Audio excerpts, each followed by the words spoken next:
جان کر من جملہ خاصان میں خانہ تجھے، مدت و رویا کریں گے جام و پیمانہ تجھے۔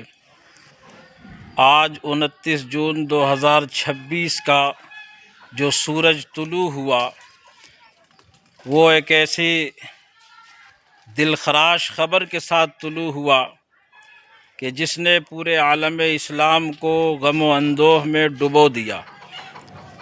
جی ہاں، عالم اسلام کی ایک عبقری شخصیت، دارالعلوم ندوۃ العلماء لکھنؤ کے سابق استاذ، جامعہ سید احمد شہید کٹولی کے رئیس، عالم اسلام کے بہترین خطیب، بے باک مقرر، مایہ ناز مدرس، صاحب طرز ادیب، حضرت مولانا سید سلمان حسینی ندوی علیہ الرحمہ کے انتقال کی خبر کے ساتھ آج کا سورج طلوع ہوا۔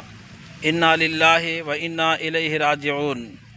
حضرت مولانا رحمۃ اللہ علیہ کی شخصیت اپنی ذات میں ایک انجمن تھی۔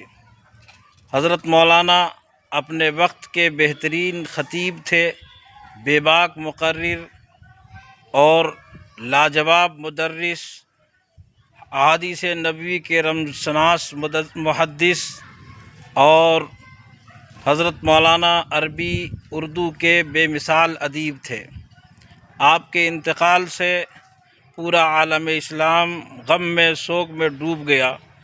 آپ کا انتقال عالم اسلام کی علمی دنیا کے لیے ایک بڑا خسارہ ہے، اور اس وقت جو دور قحط الرجال کا ہے، اس دور میں مولانا کی شخصیت تمام طالب علموں کے لیے، علمی لوگوں کے لیے بڑی غنیمت تھی۔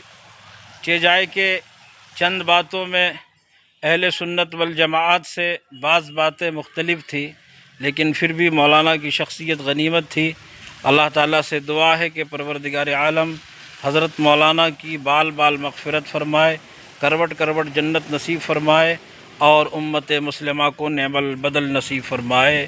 آتی رہے گی تیرے انفاس کی خوشبو، آتی رہے گی تیری انفاس کی خوشبو، گلشن تیری یادوں کا مہکتا ہی رہے گا۔